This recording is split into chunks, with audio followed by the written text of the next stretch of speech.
Assalamualaikum warahmatullahi wabarakatuh. Salam sejahtera untuk kita semua. Salam NKRI, salam merah putih. Nah, teruntuk para ternak mulyono nih yang koplaknya unlimited, yang ketika ada yang kritik majikannya,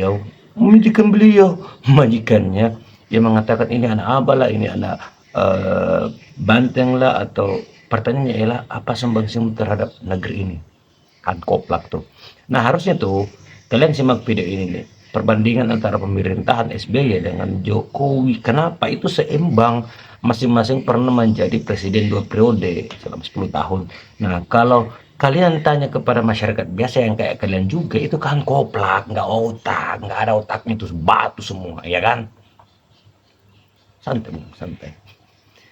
Nah, ini menurut data pertumbuhan ekonomi nih, era SBY dengan Jokowi. Apakah kalian ternak Mulyono masih sepakat bahwa Mulyono adalah presiden terbaik? Mari kita buktikan.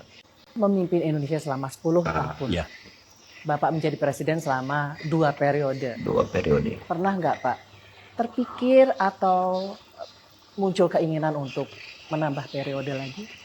Saya tahu dulu sebagian, saya tidak tahu seberapa banyak menginginkan adalah Pak SBY. Oh, banyak ya yang Kalau menginginkan perlu juga. kan bisa disesuaikan undang-undang dasarnya. Why not? Kalau bisa kenapa menambah tidak? 1 periode biar lebih banyak yang dihasilkan. Muncul. Ada lagi, udah kita dorong aja Ibu Ani untuk menjadi calon presiden yang akan datang. Kami berdua mendengar, kami berdua bersatu dalam pikiran dan sangat jelas dan tegas. No. Mengapa? Gini, memimpin negara, memimpin bangsa, memimpin pemerintahan 5 tahun pun sebetulnya cukup. Kalau itu dilaksanakan dengan sepenuh hati, kebijakan tepat, keputusan tepat. Apalagi 10 tahun, more than enough. Jadi for me sudah cukup 10 tahun agar muncul pemimpin-pemimpin baru yang melanjutkan estafet kepemimpinan. Alasan saya itu. Yang kedua, biasanya kalau 10 tahun itu ya mungkin kreativitasnya, pikirannya, ideasnya mungkin sudah mulai berkurang atau jenuh. Atau cenderung menambah lagi jadi diktator. Jadi tiran di seluruh dunia banyak sekali. Dengan pikiran yang jernih, dengan niat yang baik, saya mengatakan cukup, tidak terpikir, dan andai kata ada undang-undang dasar yang diubah pun saya tidak akan maju lagi. Rekanannya masih ada. Kalau misalkan ada gerakan, boleh Pak tambah 1 periode, I will not accept my nomination kalau diminta maju lagi. Mengapa Ini saya jelas katakan ini sejarah. presiden pilihan saya dulu. Pak SBY berpesan bahwa di negeri ini jangan sampai ada matahari kembar. Wah, itu pesan yang baik. Sebenarnya kan bukan matahari kembar.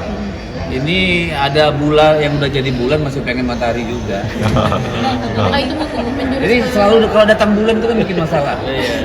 Datang bulan. Cakep. Itu kan kesimpulanmu.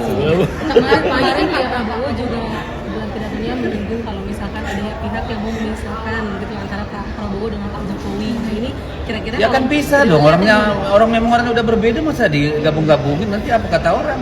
Nah, Memang benar kan harus juga. bisa, satu mantan presiden, satu presiden. Tapi maksudnya kan masih di dilema ada hubungan yang baik gitu antara Pak Prabowo dengan Pak Jokowi. Baik, hubungan yang baik kan bukan berarti harus bareng nempel, lalu keputusan Pak Prabowo juga harus sesuai dengan Pak Jokowi. Kan setiap pemimpin punya challenge-nya sendiri. Apa indikasi ini yang membuat adanya matahari kembar ini? Ya nggak tahu, tapi saya sih Nggak tahu, tanya menganggap saja bahwa matahari anunya. ya cuma Pak Jokowi, Pak Prabowo. Kalau yang lain mah merasa matahari atau bulan yang nggak purnama lagi gitu aja. Banyak komen di video-video TikTok saya yang bilang bahwasanya Pak Jokowi itu presiden terbaik, Pak Jokowi itu orang baik, Pak Jokowi itu presiden paling hebat di negeri kita di Indonesia. Tapi apakah benar Pak Jokowi itu presiden terbaik? Dan di sini saya Benar, Bang, akan bagi ternak sajikan ya, Bang. kalian data agar kalian bisa nilai sendiri apakah Pak Jokowi itu benar-benar presiden terbaik yang pernah ada di Indonesia. Ini Dan data, data data. pertama yang akan saya sajikan ialah data perekonomian. Kita akan lihat ya bagaimana perekonomian di pemerintahan Pak Jokowi melawan pemerintahan Pak SBY. Ya, ini baru Indikator yang pertama adalah perbandingan produk yang domestik seimbang. bruto year on year, pertumbuhan PDB. Kita lihat, kalau kita lihat average ya, data-data pertumbuhan setiap tahun, jelas bahwasanya Pak SBY itu jauh lebih unggul. Pak SBY itu rata-rata itu bisa nyentuh nyaris 6%, sementara Pak Jokowi rata-rata itu hanya 4,something%. Bahkan setelah dieksklud tahun Covid, kan banyak orang alasan Pak Jokowi itu kan kena Covid, wajarlah kalau ekonomi ambruk. Bahkan setelah saya eksklud tahun Covid, pertumbuhan PDB year on year Pak Jokowi itu rata-ratanya hanya 4,89%. Dan jelas di data ini bahwasanya rakyat itu jauh lebih makmur dan negara itu jauh lebih makmur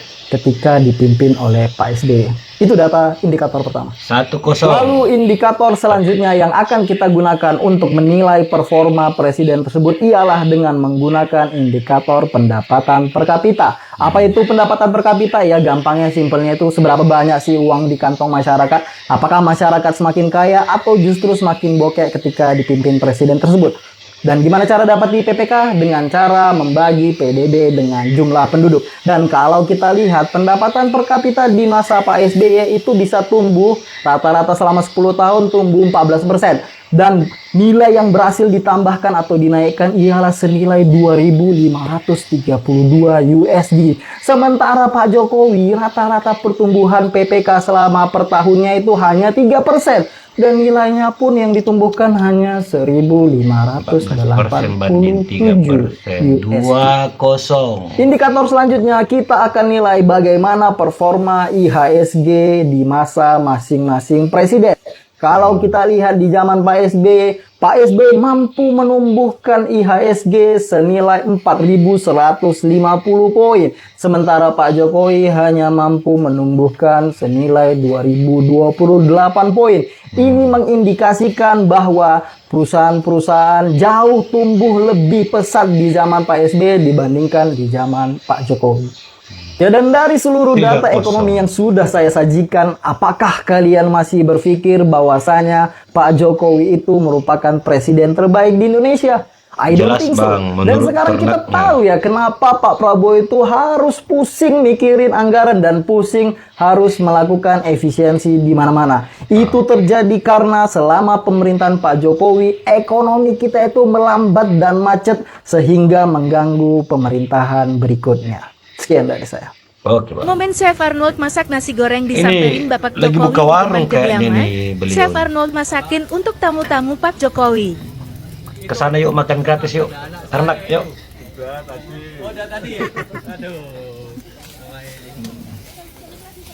Ya saya yakin ya. Sini rata-rata yang datang tuh ternak-ternak. Karena ternaknya kan wajar lah. Orang kelaparan. Senang pedes nggak Pak? Yang bervitamin kali Chef diberikan kepada mereka supaya otaknya bisa berisi.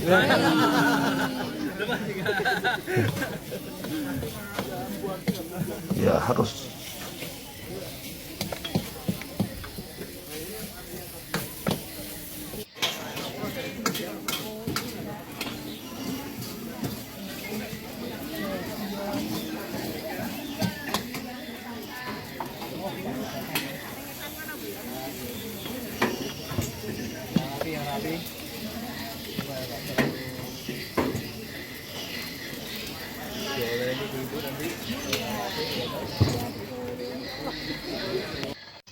Oke, BSQ.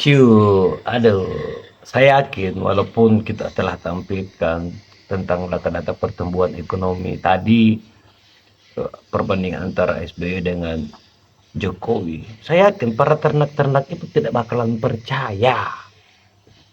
Tidak bakalan percaya karena kenapa? Hatinya sudah tertutupi. Otaknya sudah diganti dengan batu. Bagaimana mungkin bisa terbuka pikirannya dan hatinya? Paling yang dia katakan itu hoax. Intinya, memang mereka itu adalah koplak unlimited, abangku. Oke, gimana menurut tanggapan kalian? Kapan kita ke Solo makan gratis di sana? Assalamualaikum warahmatullahi wabarakatuh.